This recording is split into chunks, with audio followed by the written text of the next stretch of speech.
Reader.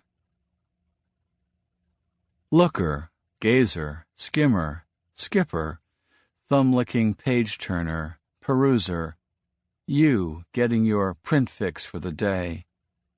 Pencil chewer, note-taker, marginalianist with your checks and X's.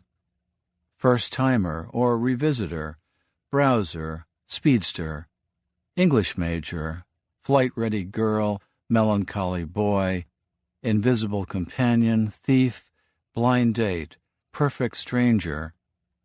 That is me, rushing to the window to see if it's you passing under the shade trees with a baby carriage or a dog on a leash, me picking up the phone to imagine your unimaginable number, me standing by a map of the world, wondering where you are, alone on a bench in a train station, or falling asleep, the book sliding to the floor.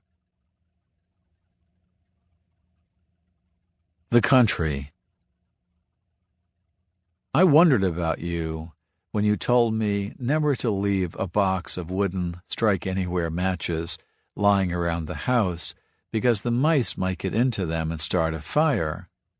But your face was absolutely straight when you twisted the lid down on the round tin where the matches, you said, are always stowed. Who could sleep that night? Who could whisk away the thought of the one unlikely mouse padding along a cold water pipe behind the floral wallpaper, gripping a single wooden match between the needles of his teeth? Who could not see him rounding a corner, the blue tip scratching against a rough-hewn beam, the sudden flare, and the creature, for one bright, shining moment, suddenly thrust ahead of his time, now a fire-starter, now a torch-bearer in a forgotten ritual, little brown druid illuminating some ancient night? Who could fail to notice, lit up in the blazing insulation, the tiny looks of wonderment on the faces of his fellow mice, one-time inhabitants of what once was your house in the country? Velocity. In the club car that morning, I had my notebook open on my lap and my pen uncapped, looking every inch the writer, right down to the little writer's frown on my face. But there was nothing to write about except life and death and the low warning sound of the train whistle.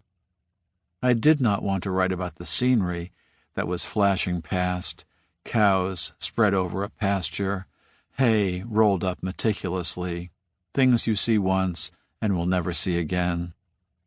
But I kept my pen moving by drawing, over and over again, the face of a motorcyclist in profile, for no reason I can think of, a biker with sunglasses and a weak chin, leaning forward, helmetless, his long, thin hair trailing behind him in the wind.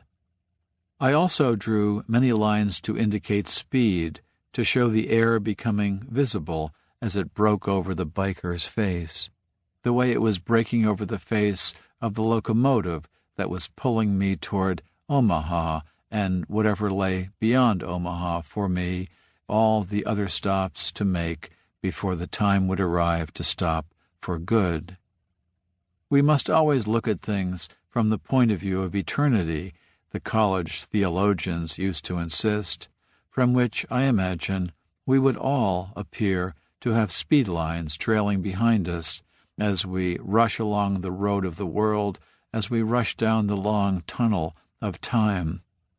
The biker, of course, drunk on the wind, but also the man reading by a fire, speed lines coming off his shoulders and his book, and the woman standing on a beach studying the curve of horizon, even the child asleep on a summer night, speed lines flying from the posters of her bed, from the white tips of the pillowcases, and from the edges of her perfectly motionless body.